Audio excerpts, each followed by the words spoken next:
हमारे प्रधानमंत्री ने 30 जून को अपने भाषण में कुछ बातें कहीं जिनके बारे में मैं अपने विचार व्यक्त करना चाहूँगा।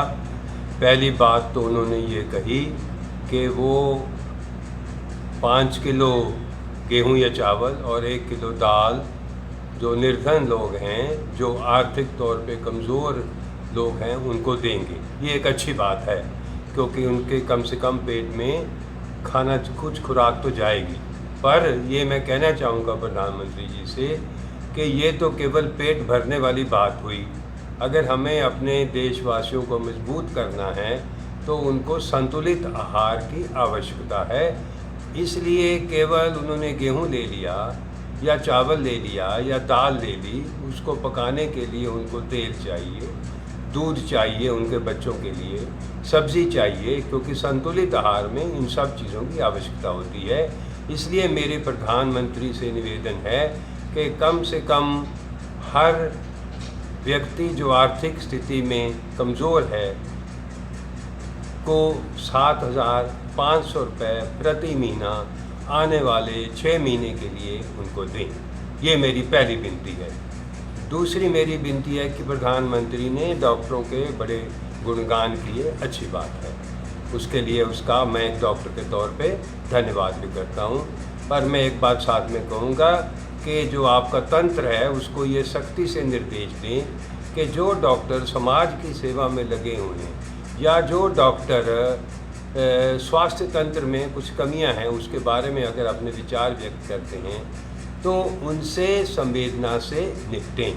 जैसे कि डॉक्टर सुधाकर राव, उन्होंने ये बात कही कि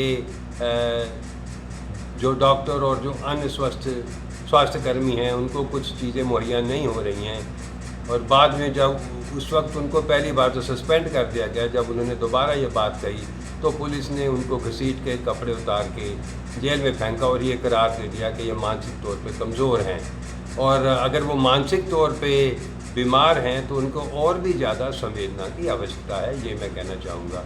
साथ में हमने अभी ये खबरें पढ़ी कि डॉक्टर अनवर, जिन्होंने उत्तर पूर्वी दिल्ली में जो सुनियोजित हिंसा हुई थी उसमें लोगों को बहुत स्वास्थ्य सेवाएं दी, इलाज किया, जो लोग घायल थे, और उन्होंने किसी धर्म, जाति, लिंग भेद को नहीं सामने रखा, आर्थिक स्थिति को सामने नहीं रखा, पर उस कठिन परिस्थिति में उनका इलाज किया। आज उन पे भी केस दर्ज हो रहा है, ये वापस हो। डॉक्टर कफील, जिन्होंने गोरखपुर में जो बच्चे इंकेफेलाइटिस से पीड़ित से उनका इलाज किया, वो भी जेल में ठूंसे हुए हैं।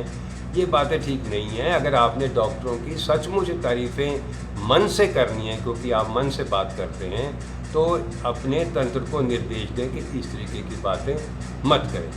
अगली आपने बात कही कि शारीरिक दूरी बना रखें ताकि वायरस आपके शरीर में दूसरे व्यक्ति से ना घुसे। बहुत अच्छी बात है, लेकिन शारीरिक दूरी बनाने के लिए लोगों को रहने के लिए जगह चाहिए। इस बात को सुनिश्चित करें कि इस हर देश के नागरिक के पास इतनी जगह होगी कि वो शारीरिक दूरी बना के रखें, क्योंकि हम ये देख रहे हैं कि जहाँ पर हमारे मज़दूर भाई रहते हैं जो कि अपने गांव से आके शहरों में, फैक्ट्रियों आदि में काम करते हैं, वो एक एक कमरे में 6-6, 7-7 लोग रहते हैं, छोटे से कमरे में। वहाँ पर शारीरिक दूरी बनाना तो असंभव सी बात है।